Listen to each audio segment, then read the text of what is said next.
strap yourself in for what's going to be a fantastic series. How will Bazball shape up? Lots of questions. How have England prepared? And how will the Aussies do? We have a couple of their star bowlers. No Josh Hazlewood, and of course, no Cummins either. A lot of questions to be answered then as we build up to Friday. Let's say a very good morning to former England Test captain Mark Butcher. Morning, Mark. Morning, Jeff. Morning, Ben. Good to see you. Good to see you, mate. Hey, Mark, I'm just thinking a lot of English cricket fans will be thinking, no Cummins, no Hazlewood. This will be easy, but it never is in Australia, is it?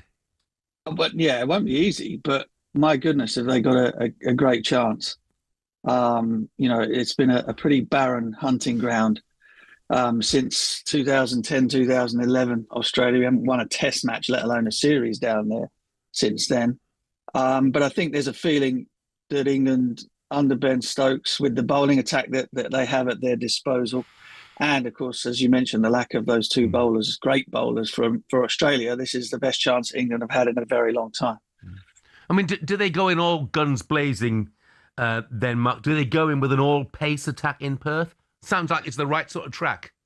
Yeah, I think there's a very good chance they will. And they might, what they might do is play somebody like Will Jacks, who bowls off spin and is obviously a very dangerous ball striker. They might slot him in sort of down there at number 8. Stokes is obviously bowling brilliantly and batting at 6. And then you have the three quicks in, which will probably be, I mean, I'm not 100% sure. And also, I think that the quality of England's fast bowling stocks, in comparison to previous years, means that whichever way you kind of you mix them up, it's gonna be a pretty potent attack. So probably be Archer, Atkinson, and my personal preference for the third one would be Josh Tongue, because of his incredible ability to knock the tail over if you happen to get early wickets with the new ball. So that's the way I would line it up. England might see it completely differently.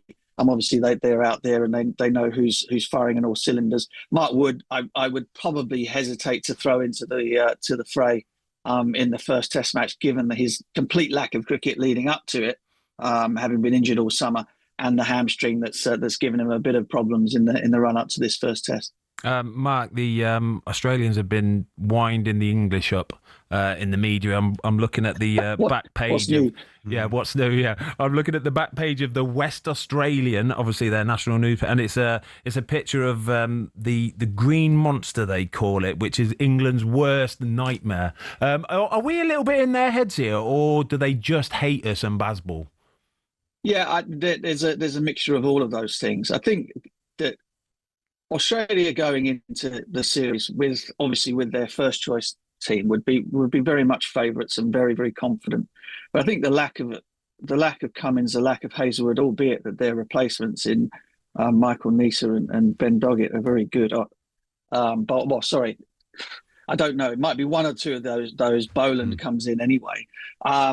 Just gives them a little bit of cause for jitters. And I also think that this pitch in Perth might make the game very quick. It could accelerate the speed of the game. So you could be looking at a 3.5 day Test match, which kind of plays into England's hands. I think that type of cricket England are very good at.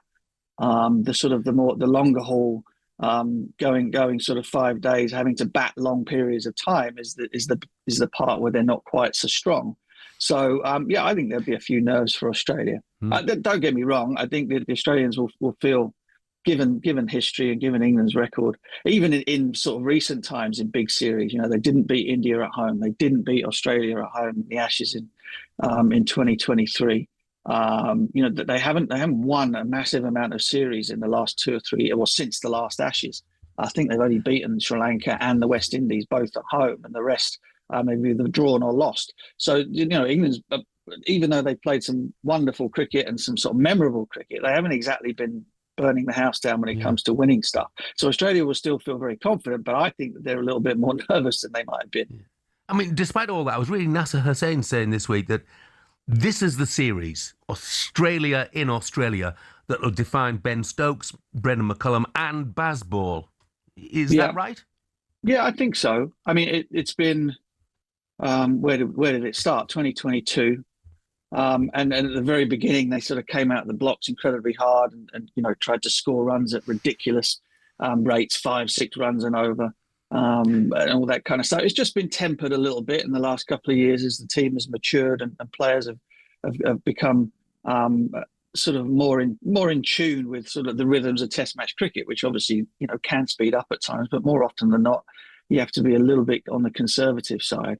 But as I've said, the results in terms of series wins, I mean, we're lying sixth in the World Test Championship, which is poor in all honesty, even though it's only at the very beginning.